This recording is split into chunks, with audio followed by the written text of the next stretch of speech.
suis plutôt dans l'idée de me dire, Allah nous a donné des mains, nous a donné une intelligence, nous a donné des moyens. Faire le bien, c'est à portée de main à notre époque, tu vois. Et l'idée, c'est de contribuer dans l'espoir qu'Allah nous touche par sa grâce. Tu vois, c'est pas, il n'y a pas cette idée de j'ai apporté quelque chose, j'ai fait. C'est oh Allah, accepte de nous. Comme l'a fait Ibrahim alayhi salam quand il a construit la Kaaba, tu vois. Il disait lui et son fils Ismaël, Rabbana taqabbal minna. Ô Seigneur, accepte de nous. Bonjour à tous, c'est Malik, l'organisateur du voyage solidaire d'Intrip. Nous sommes actuellement à Zanzibar pour notre premier voyage. Aboubak, salam alaikum. Wa alaykum assalam wa rahmatullahi wa barakatuh. Donc déjà merci d'avoir participé à notre premier voyage. Avec grand plaisir. Donc je voulais vous présenter le concept d'Intrip. Donc d'Intrip, c'est une organisation de voyage solidaire où on permet à des voyageurs de venir dans les pays et d'aider la communauté à travers des actions humanitaires et en permettant de rencontrer les locaux et d'évoluer spirituellement, car on ramènera toujours un référent spirituel dans ces voyages. Donc le but de ce voyage, c'est vraiment de créer des liens entre nous, les participants, et les locaux. J'aimerais que Aboubak, qui vient de participer à ce premier séjour, nous parle de son expérience. Donc Aboubak, qu'as-tu pensé de ce premier voyage? Donc c'est vraiment le premier voyage d'Intrip. Ça me tenait à cœur que ce soit avec toi. Et qu'en as-tu pensé? Bah écoute Malik, bismillah ar-Rahman ar-Rahim, wa salatu wa salam ala ashrafil anbiya'i wal mursalin, sayyidina wa nabiyyina Muhammad wa ala alihi wa sahbihi ajma'in. Bah, moi l'expérience elle était très belle. L'expérience, cette première expérience pour moi elle est très positive. J'ai découvert un pays que je ne connaissais pas du tout. Je ne savais même pas où il était situé sur la carte. Au départ je ne savais même pas où ça se trouvait. Donc pour moi c'est découverte du début jusqu'à la fin.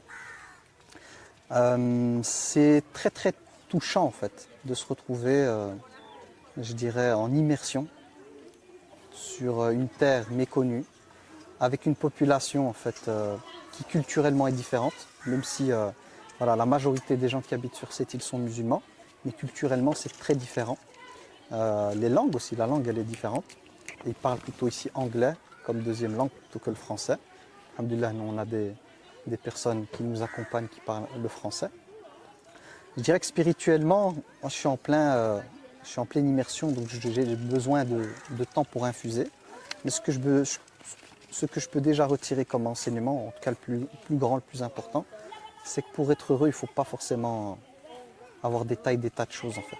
Plus on est dans la simplicité, plus on est connecté en fait à la nature, si je peux dire ça comme ça, à la création d'Allah Tabaraka wa Ta'ala. On est moins dans le superficiel et mieux on se sent. Et j'ai l'impression que nous, dans nos sociétés à nous, entre guillemets, on vit dans l'opulence par rapport à la majorité des êtres humains sur Terre. Cette opulence, en fait, elle nous noie dans une détresse intérieure, dans une course, tu vois, à la gratification immédiate, tu vois, à ce pic de dopamine, je vais appeler ça, tu vois, tout le temps avoir besoin de quelque chose pour créer en nous un état en espérant goûter à la joie. Alors qu'ici, les gens, s'ils ont à manger, ils ont un toit, et ils ont de quoi se vêtir, ils sont très contents, tu vois. La plupart des gens ont un sourire. Pourtant, quand tu vois leur maison, l'habitation, on a été dans des endroits où les gens vivaient dans des maisons de terre. Il y avait un homme, il avait juste un short, tu vois, comme vêtement, et il avait plus de 80 ans. Et subhanallah, il avait le sourire, tu vois. Il nous donnait des conseils. Et je me suis dit, subhanallah, en fait, nous on pense, on court des fois derrière cette opulence, cette course en fait derrière l'accumulation de biens matériels en pensant que le bonheur résidera là-dedans, alors que pas du tout en fait. On court derrière un mirage et le vrai bonheur, je pense qu'il est dans la simplicité, surtout le fait d'être dans la gratitude de ce qu'Allah nous a donné. Le fait qu'Allah Tabaraka wa Ta'ala nous préserve de la souffrance, c'est un des bienfaits les plus importants. Et ici on le voit, tu vois, ici ils ont à manger, ils ont un toit, ils ont des vêtements, ce sont les plus heureux au monde.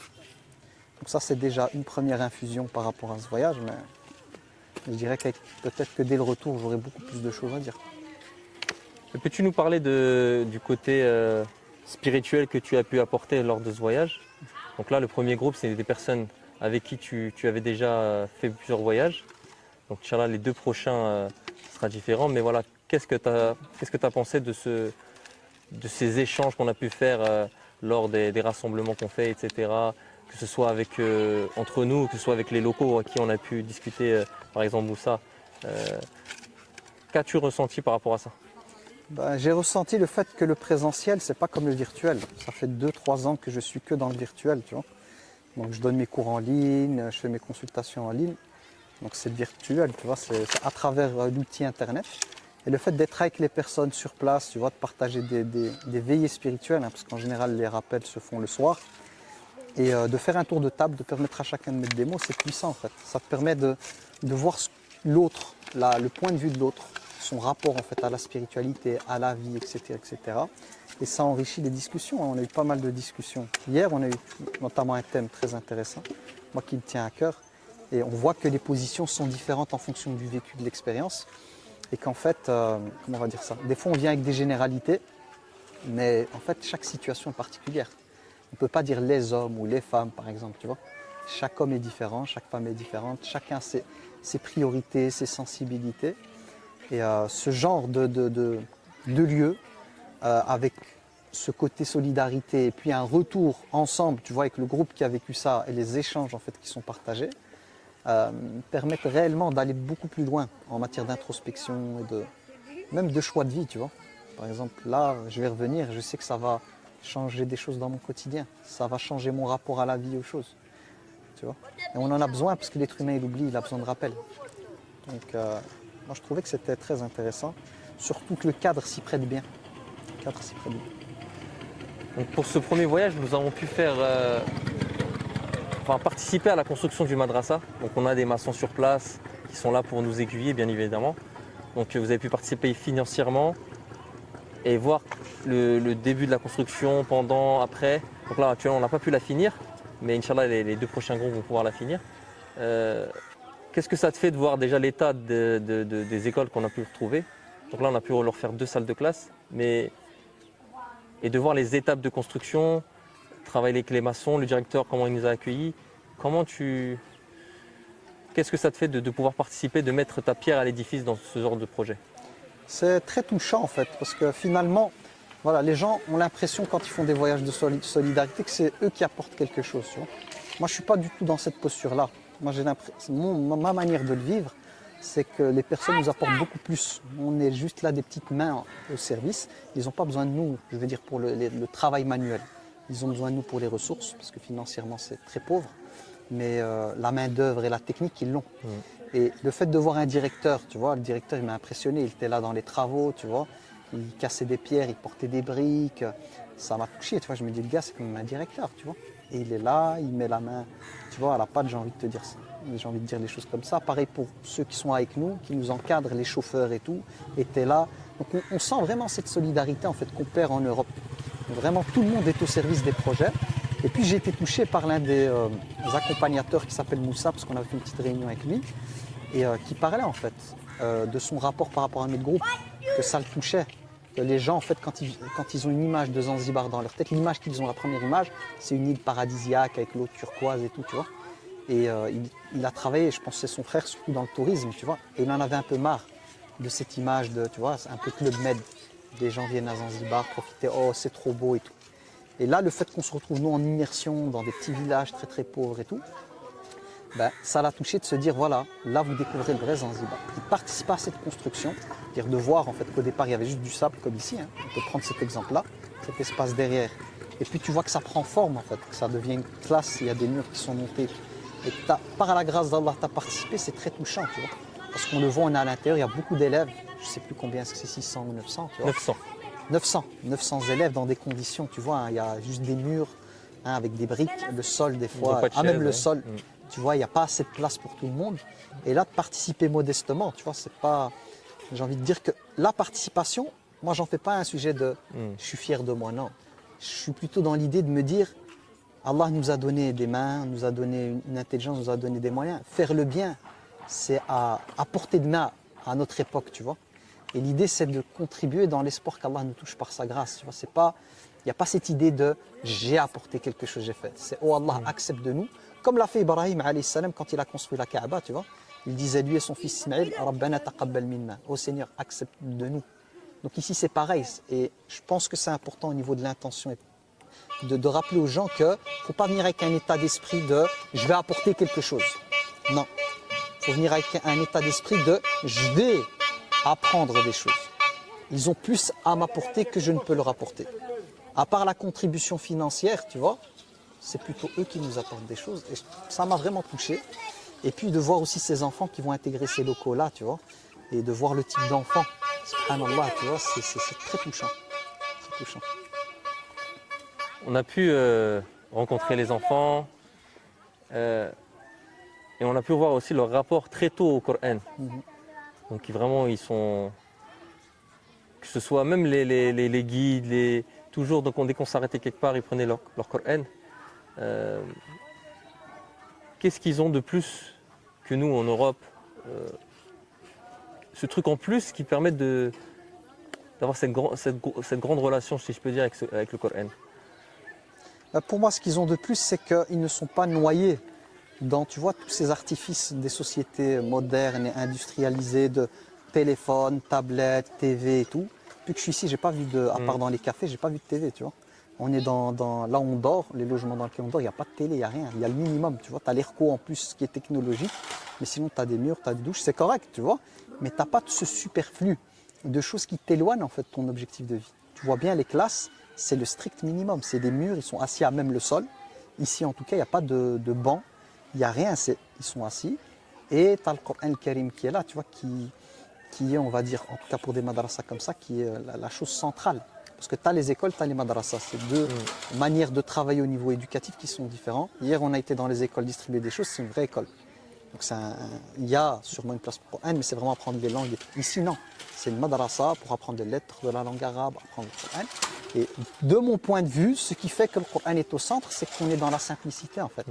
On n'est pas dans l'apparence, tu vois, des trucs super décorés, des lustres qui coûtent je ne sais pas combien. Non, l'investissement, c'est sur l'humain.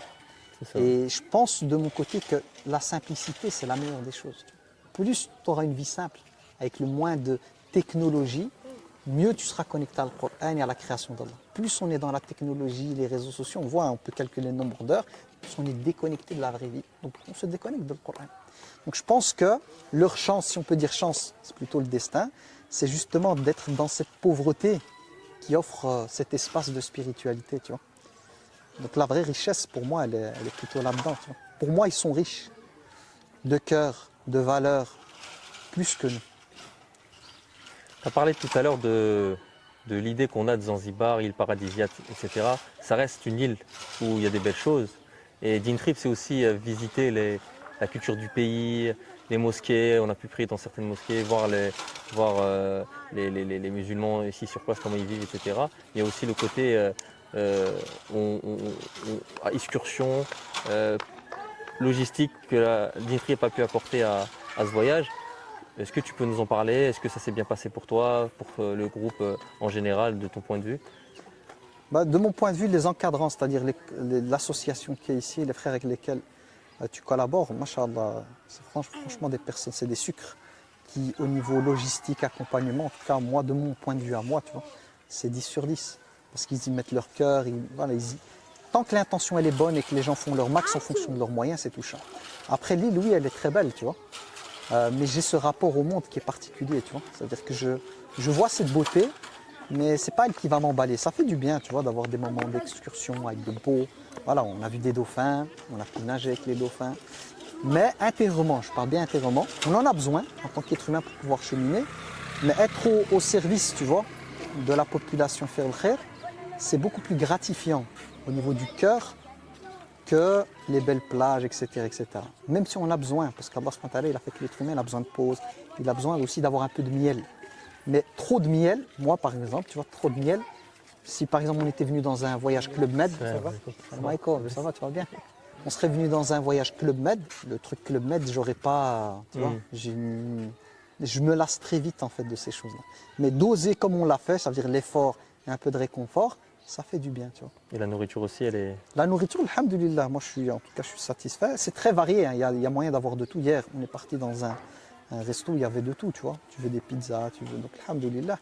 Et les gens qui nous encadrent, en tout cas qui nous accueillent, font leur maximum, tu vois, pour faire en sorte qu'elle soit là. Donc moi, voilà, si je devais donner mon avis, surtout si on vient avec l'idée du voyage solidaire, alhamdoulilah, on est très bien lotis. Par rapport à la population, on est des privilégiés, tu vois, en termes d'accompagnement et de ce qu'on nous met.